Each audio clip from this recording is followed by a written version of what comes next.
Hi everybody, welcome back to the channel.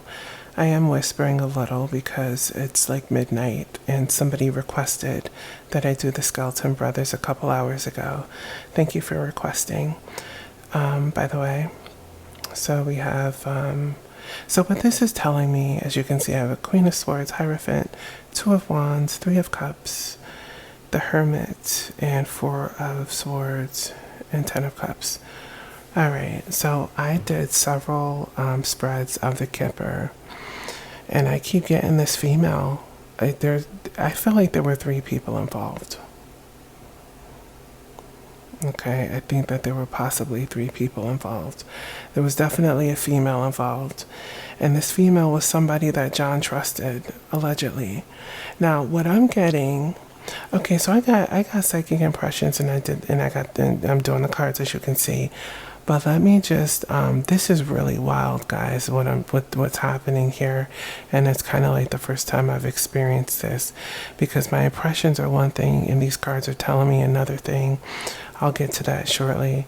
So, what I'm taking from this reading is that this woman, it seems to me that everybody thought that they were, doing this. They were rescuing these boys. They had good intentions at heart. So I have a female here who's principled. I feel like she has integrity. She's perceptive. She belongs to a social group, or they formed a social group, her, maybe a few others, and John, social group, who were planning a gathering, some sort of social gathering, like to come together for something. So they were planning to come together. And with the Hermit card, I feel like this Hermit card represents a withdrawal to self-defend with a Four of Swords, or to self-protection, because if we're thinking, well, I'm bringing my sons to you, I need them to be protected, for whatever reason, so I feel like that's what that card represents, withdrawing. Like we're pulling out, like I'm leaving this situation with my kids because I want them to be protected, so that, I'll know that they'll be safe, and they'll grow up in this harmonious situation. This is what the tarot is telling me. Now, this Morgan Greer is no joke, and it's always on point. This is my favorite deck. It'll always be my favorite deck. I kept asking, are the boys deceased? Please tell me what happened. Now, I can go on doing spreads with this Morgan Greer forever. Anybody that reads tarot knows that when you read, like, when you're getting a story from A to Z, and it could take hours. I'm not doing all that. I ask direct responses or direct answers. I ask for them with the Kipper and with this here. And to me, this is straightforward, okay? So, Kipper, like I said, I did a number of spreads, and what it basically told me was a storyline. There was a great concern for the children. There was a main female involved, and it talked about, like, concern, and it was basically what the guy said he was doing this for.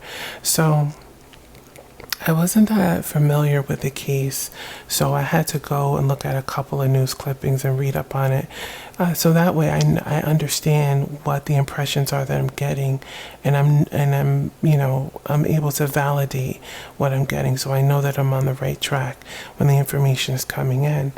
And apparently this guy changed his story quite a bit, and he attempted suicide. Somebody said he attempted suicide in prison, and it was perceived that he had attempted suicide at a hospital. So it was said that he told hospital officials that he was attempting suicide, and then it said that police assumed he was attempting suicide because they found a noose at his house. So that's different than somebody saying, well, I want to commit suicide. So there's that thing. And yes, he's posted things on Facebook saying that I hope God forgives me and Tanya forgives me. But he didn't say I hope the boys forgive me. So if he hurt the boys, I think he would say, I hope the boys forgive me. But if he knows the boys are good and he's only worried about Tanya's feelings, then that means that he betrayed Tanya in a way that is just personal between them and not personal between him and the boys. So that's what I'm taking away from that. I feel like he betrayed her because he took the boys away from her and likely placed them somewhere. And so I'll get into the other stuff because there's some other issues with him. So I just wanted to cover this, right? All right. So now let me tell you guys about my impressions. So when I first saw the pictures, I said, "Oh, this is a filicide. He definitely harmed these boys." And I got information. I took notes here. Okay, so what I got was that with Alex, he violently bludgeoned him. Like that was a physical bludgeon, the oldest. And I feel like for one, he may have been questioning the paternity of the boys because he was devolving into a psychosis. Okay, that's one thing. And also I think with Alex that he was sensing some femininity with Alex, which triggered his sense of like, I don't know, toxic masculinity. You know what I mean? Because some male parents are like that. Like when they sense some femininity with their male children, they become abusive or obstructive to them. So that came up to me, like some feminine energy with Alex, and that may have triggered this. I also felt that if he did this, that he had to get drunk to do it. So he was drunk. Okay. The other thing is that Andrew was strangled. Andrew was strangled manually, and then Tanner was drowned. He was submerged in water. So there's three different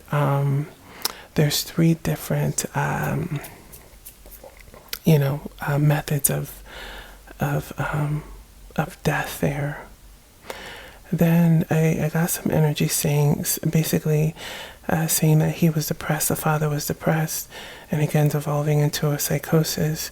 I mentioned he questioned whether or not he questioned the paternity, but that was only in the hours of when he would have been devolving into this like abyss of psychosis, right? More on the mental illness thing. So I wrote, father had or was cresting into borderline severe mental illness episode, and I wouldn't be surprised if he was diagnosed or should be diagnosed as schizophrenic.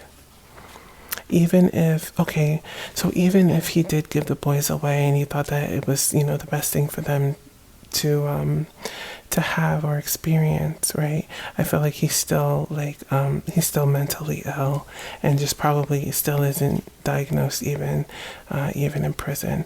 So here's the thing that's interesting about all of this. I feel like my impressions are like 100%. And what I do, like I'll always say my impressions are more accurate than my interpretations of cards or oracle cards or whatever, because the impressions come straight to me and I vet them as best as I can. Even though I shouldn't be second guessing them, I still vet them, right? And sometimes I take time, I take days. That's why the person that requested this, I said, we'll look for it in a couple of days, because I like to vet the information that I'm getting, right, through impressions. So what I found interesting was that my impressions were staunchly different from the cards. So here's the thing. What I'm wondering is, and this is possible, what I'm wondering is if there was an implantation of some sort of psychic, like if he was dealing with somebody that planted impressions out there. And for those that don't understand, it is possible to plant a narrative or plant an idea or plant psychic information to be picked up. And I wonder if this was done in order to protect the boys or to not make anybody look for them or to not allow anybody to look for them. So if I'm getting that from the pictures, everything that I explained to you, like the violent end to these boys. I gotta wonder if that's accurate or if that was just an impression that was put out there. And people that are able to do that tend to be like crone age or like highly powered nature workers, also known as witches. Okay, witches are able to do that. They're able to plant things in the ethers to be picked up. So that's what I'm finding interesting. This is probably the first case. I feel like this could be it. This could be a case. And I think that, because like I said, if people looking into this, like especially psychically, are looking into this and they're feeling like these boys were murdered, or this is the impression that they're getting, but there were no bodies found and nobody knows where to look, then it's going to be perceived as a murder that can't be proven, right? So nobody's going to look for them or assume that they're alive. That's a pretty elaborate attempt at protecting this information, protecting information that could lead to finding out that these boys are actually alive. Because, so when I looked at the picture the first time, that's what I got. When I looked at the picture again, after a few minutes, I wasn't so sure. And that's why I pulled the cards out. I actually feel like these boys could very well be alive. When I looked at the picture, a second time was a different picture, I said, oh, I think these boys are alive. I actually think these boys are alive. So with this spread and the Kipper spreads, which I took a few of them, but I think I photographed one, but I'm just going to put this up as a straight video. I'll see if I can get the Kipper picture in there. Yeah, this is what I'm getting. I'm not getting that the boys are deceased. Now, I've said before that the Four of Swords can indicate a death. Because it has previously, but not the way that this is reading. I think that is literally the Four of Swords is representing self-protection, protection for those boys, like a sanctuary or recuperation. Sorry, it's fireworks going off. Now, I think in one of the Kipper spreads, I did get the coffin, but what immediately struck me with that was that is the idea. That's what people think happened. I think those cards were reflecting what is commonly believed or what is wanted to be believed. Because this woman, I know there's a woman involved because she keeps coming up. These people really didn't want these boys to be found, or they don't want it to be believed that they're actually alive. This is what I'm getting. When the social groups, the Hierophant, social gathering, sorry guys, this tells me that whatever's going on, this is more than friends. Like, this is some kind of real life, it might even be a cult. And these boys are in their 20s, or at least the oldest by now. So if we're thinking that he may be free, if he's alive, if we're thinking he may be free enough to reach out and make a phone call, he may not be. He may be completely washed if this is a cult. Because it kind of feels like this is thick and heavy. And if there were false psychic impressions put out to make people believe, to pick up on these boys being deceased, then, that's some real crazy work. That's crazy work. That's crazy lengths to go to protect the fact that these boys may still be alive. So let me get out of here, guys. We got fireworks going off, and I will see you in the next video. Thanks for tuning in. Please like the video, share it, and leave me a comment. Take care.